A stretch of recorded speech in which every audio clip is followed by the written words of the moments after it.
Dynamo, dynamo, dynamo, dynamo. Dynamo, dynamo, dynamo, dynamo. Supply, supply of electrical power, keeping you warm, warm, warm in the winter.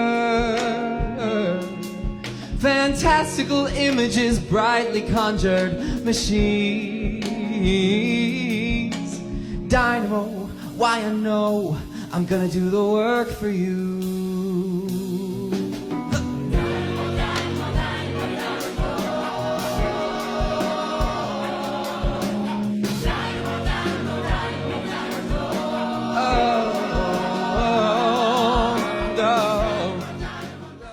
Welcome to Queerguru TV, and I guess you're packing your bags because you're coming to PTown next week to perform in the Afterglow Festival. Is this your first time? Yes, I've never been to PTown before in my life. Oh my God, you are a real PTown virgin. In every sense of the word. Exactly. What do you expect? Well, I have been told to expect bikes.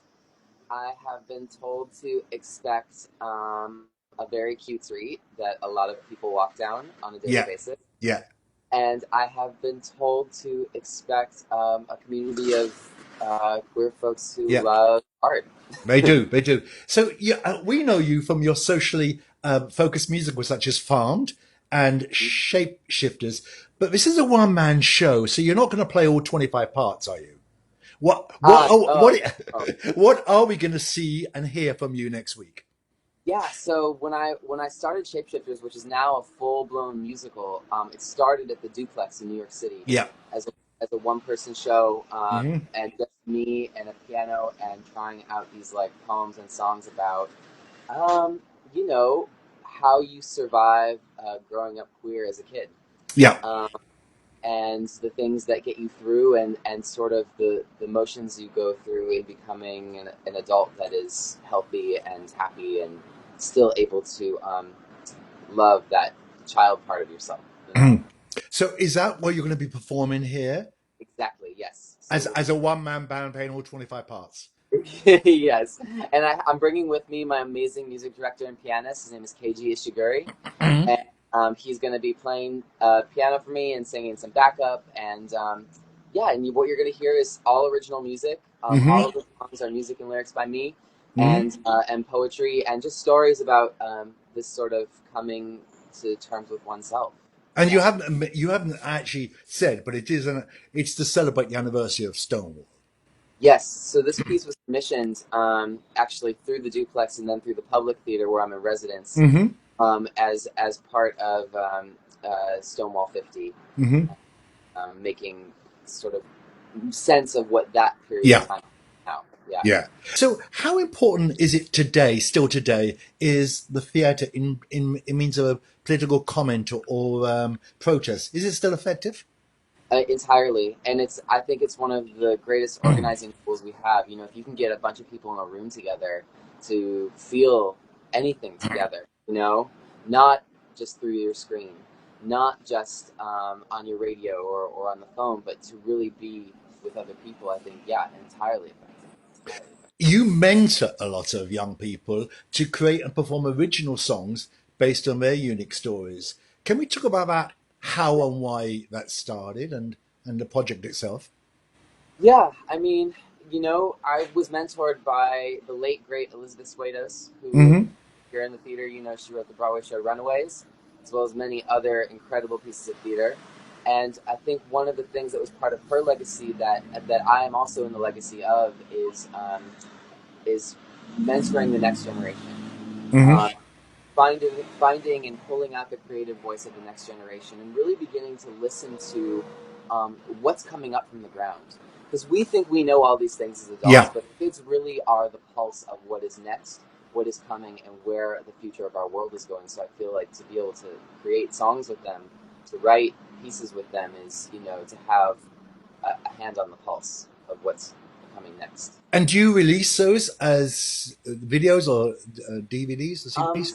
So we do them at various institutions around New York City. That's primarily because I'm based in New York. But Yes, in various institutions we'll record them, but so far we have not released like a catalog or CD of them. But there's one piece called Blue River, which is my debut album, my EP, which was inspired by songs that I created with a lot of So Trevor, you wear lots of hats. A teacher, composer, activist, performer. Do you like any of those the best? Oh, well, they're all just me. You know, it's like being like, do you like your right shoulder or your left shoulder better? You know, it's just me. You know. Also, in New York, you can afford to do all those things. There's opportunity for you. That's the thing, yeah. And at a certain point, you know, when you're starting out, you have to. Yeah. You have to be able to sort of shapeshift. Yeah. Very good. Good plug. Identities. But really what I found to be true is I wasn't just chameleoning into all these different things, but all of these things are actually who I am. And it's okay to be that dimensional. Yeah. And you're passionate about them all equally? Yeah. I mean, I find that my voice is my tool. My voice is my tool. And so that can be as a singer. I compose for my voice first. Before I even sit down at the piano, I always compose on the voice first. So, and that's also words. Orators. So that's the lyrics, the libretto, the book, like it's all of it, you know. It's just all. When is your show at the Afterglow Festival?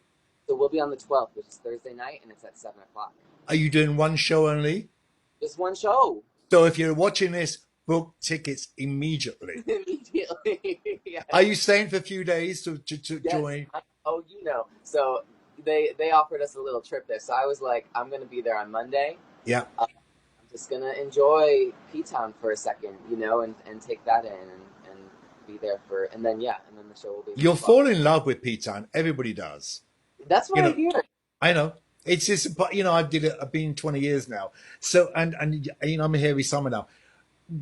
What's next for you after PTown? Do you know already?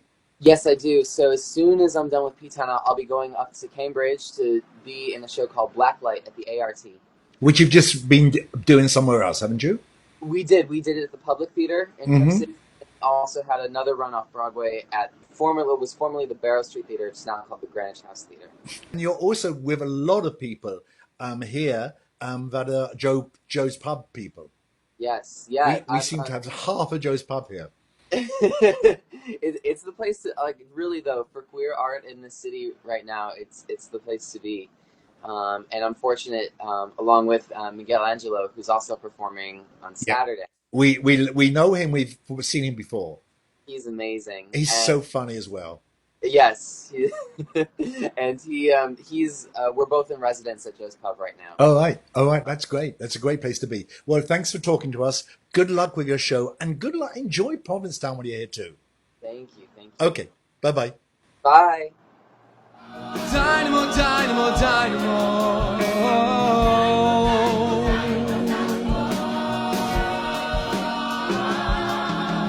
Closeted in my shed for hours on end, books held open by a stone. One piece of chalk is how I can talk my heart, drawing line after line after line after line after line after line after line after